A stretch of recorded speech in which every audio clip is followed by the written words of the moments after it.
So today I went out on a mission to buy a nice suit for a job interview that I've got tomorrow afternoon, and I totally and unintentionally spent the most money that I've ever spent on a single fragrance.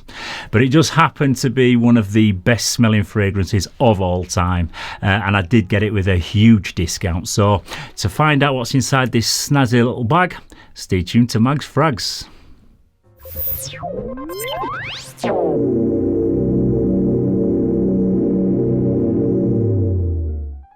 Yes, hello again everybody, and thank you very much for tuning in to this latest episode of Mag's Frags.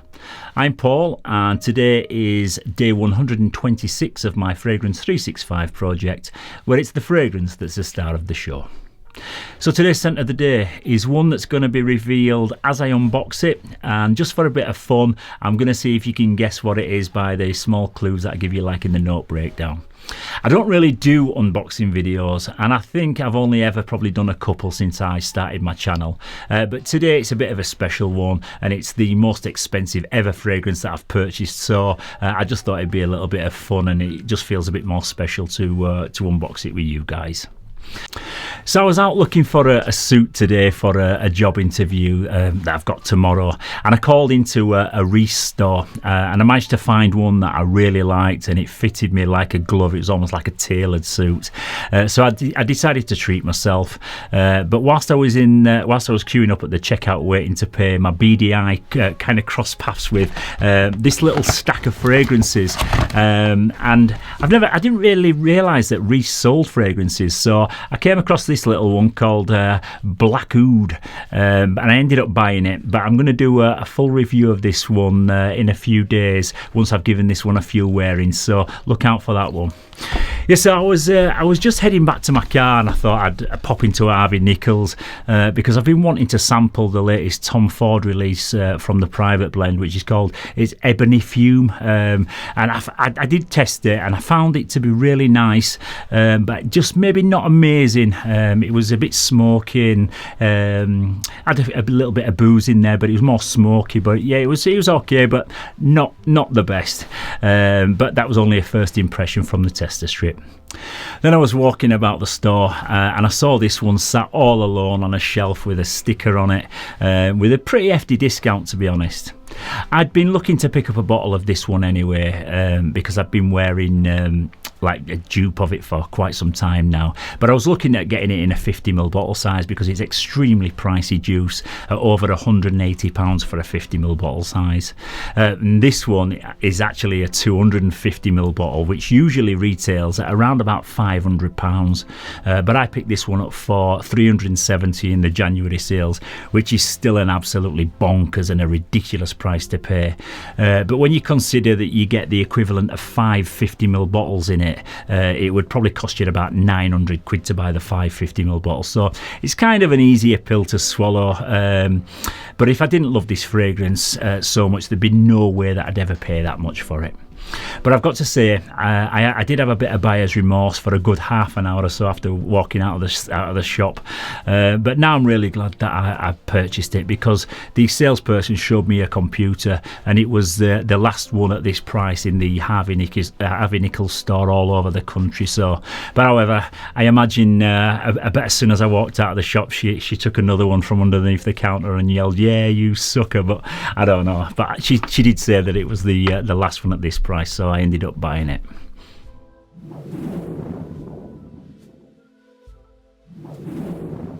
Yes, I won't keep you guessing for too long, and I will unbox this one after I've told you the note breakdown, which most of you will then probably know what this fragrance is anyway. It was launched in 2017, and the notes in this are dark chocolate, rum, caramel, coffee, sugarcane, almond, sandalwood and heliotrope. Yes, I know most of you hardcore fragheads out there will probably now know what this one is, so we'll find out now in the presentation.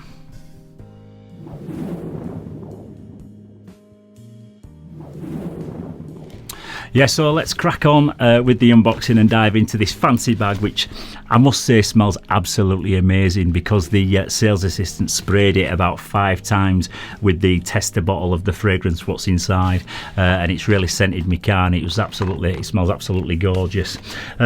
She did throw in as well a few different samples. I got a few little 2 or 3 ml samples, and she also threw into the bag this 10 ml sample of Kilian's Love Don't Be Shy, which goes for around about £40 on eBay. So I probably know what I'll be doing with this one. So I'm sure loads of you will have guessed what this one is, and it is. I'll open this up. It is. Ta-da! It's a copy of Kilian's Black Phantom, and it's the 250 milliliter Carafe version, which is in the crystal decanter style. So I'll just open that up. So you've got the cellophane on the outside. So the box, throw that away. So the box comes in this really desirable white box, like a textured finish on it, and then at the front we've got the Black Phantom, we've got the Kilian branding on there, and you've got this like black diamond, and at the front it says Memento Mori. I think it's one of those boxes that lifts up from the bottom. Way, be careful. And there you go. It comes in this like crystal decanter style bottle there, and it looks absolutely amazing. It really does look super high quality, and it sits on this really nice little plinth here.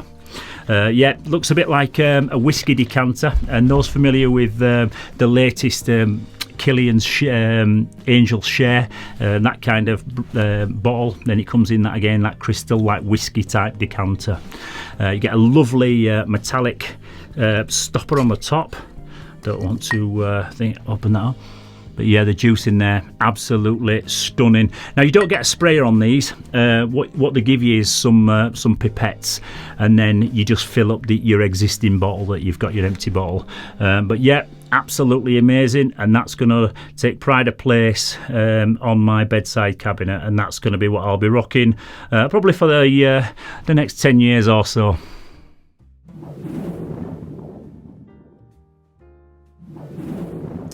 This is quite simply a dream of a fragrance, which opens up with the most delicious dark chocolate liqueur accord, with a smooth booziness blending with the chocolate, the caramel and the coffee note.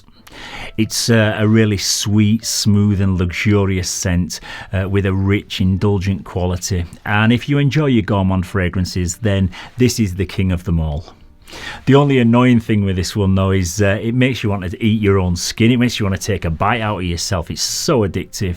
It's velvety smooth with a creamy and slightly powdery scent profile. And as it dries down more, you do pick up more on the bitterness coming from the coffee and the almond. But for me, it's the chocolate and the rum that stays at the forefront for the most of the life of the fragrance. It has a slight nuttiness as well in there, and some people say that they get a strong peanut butter type aroma, and I can definitely understand where they're coming from with that one. But for me, it's more of a dark chocolate liqueur type scent with a background of a bit more like a coffee note. This stays fairly linear. It doesn't really change a great deal from the first spray, but it doesn't really need to, because the first spray is magical anyway. But there is probably a little bit more booziness in the opening, and it's more of a gourmand dry down. The dry down is absolutely stunning on this one.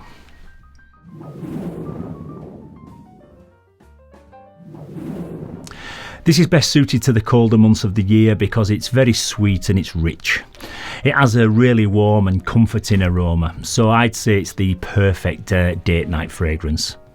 It's one of them fragrances that you wear for all your most important occasions, where you really want to smell your absolute best and feel really special. This is a dark, very maybe not dark, but it's a deep and rich, seductive and sexy scent, and it's loved by women as much as it is men. It also smells extremely expensive, and there's absolutely no mistaking the quality here. Even my mum, who knows nothing about fragrances, commented and just said that it smelled like a very expensive fragrance. It's super classy, and I'd say this is probably best suited to more mature guys of maybe 25 years and over who have maybe banked a little bit of life experience. It shines when you're dressed up in a suit and you want to project an elegant and sophisticated aroma where all the people around you kind of like know that you're there and you mean business.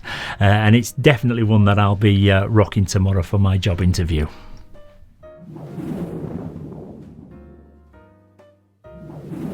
It's an EDP concentration and the longevity is fantastic on this one. Just a couple of sprays of this will see you through the day without any problem.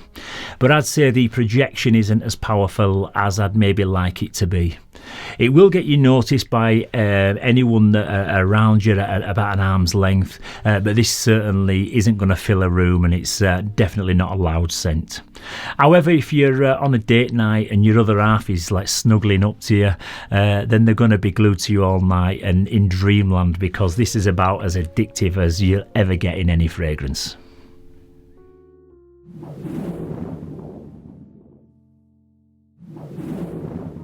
There's nothing that can be said about this one that hasn't already been said. It's Black Phantom and the king amongst kings. There's no better endorsement of a fragrance than a reviewer showing you that they've just bought a 250ml bottle. Let me tell you, I've never ever paid anywhere near that sort of cash on any fragrance in all my life.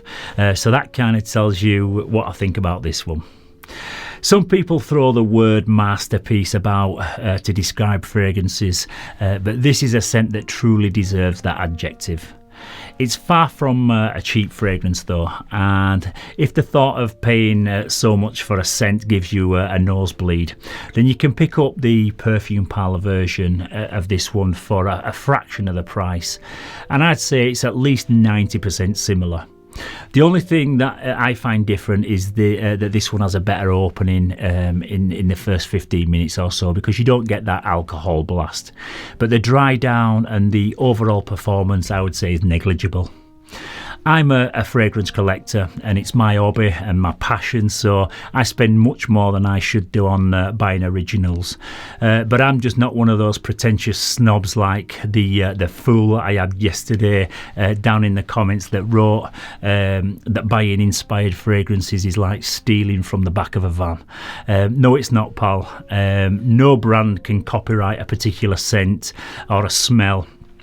And there's nothing whatsoever illegal about anyone creating a smell-alike fragrance by using similar notes. It's only when you're actually trying to pass it off as the branded original that it becomes illegal. And there's nothing wrong with how, like, the ESSENTUAL, the copycat fragrances and the perfume parlour and Dua fragrance, all the other copy fragrance houses on the market produce market their products. But it's good to know that the smarmy comment was quickly removed, because I'm just not going to stand for like negative trolling on my channel, and I know that it's an unfortunate byproduct when you start to get a few more viewers and subscribers, but to the 99.99999% of all my regular subscribers to the channel who are really genuine and all super supportive, I know you understand that Inspired by Fragrances have a place in Fragcom, whether you buy them personally or you don't. Some people love discovering like interesting scents, but just don't have the disposable cash to buy like niche fragrances, and that goes for me also.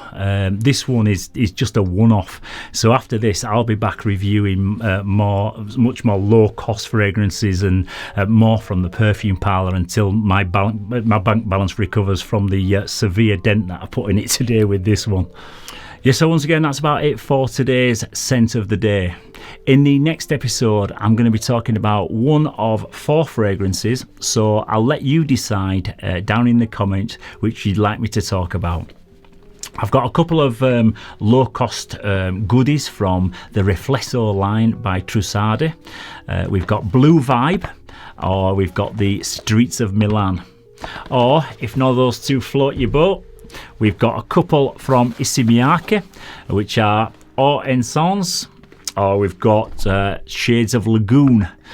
So let me know which one floats your boat the most out of these ones, and I'll talk about it in the next video. And also, I'm going to be creating another interesting haul from the Perfume Parlour, which focuses on discontinued and hard to find fragrances. So I think that's going to be quite interesting, so don't forget to look out for that one. And as always guys, if you found this video useful, please don't forget to give it a thumbs up and to subscribe to the channel. It's always great to hear your opinions, your thoughts and your critiques on all of the fragrances that feature in the 365 project. So keep your comments coming down in the comments section. So once again, thank you once again for tuning in to this very special episode. I'm going to go and apply a little bit of this on me for the rest of the evening now to smell like $1 million. So once again, thank you very much for tuning in. Stay safe, keep smelling fresh, and I'll see you very soon for another one. Bye bye for now.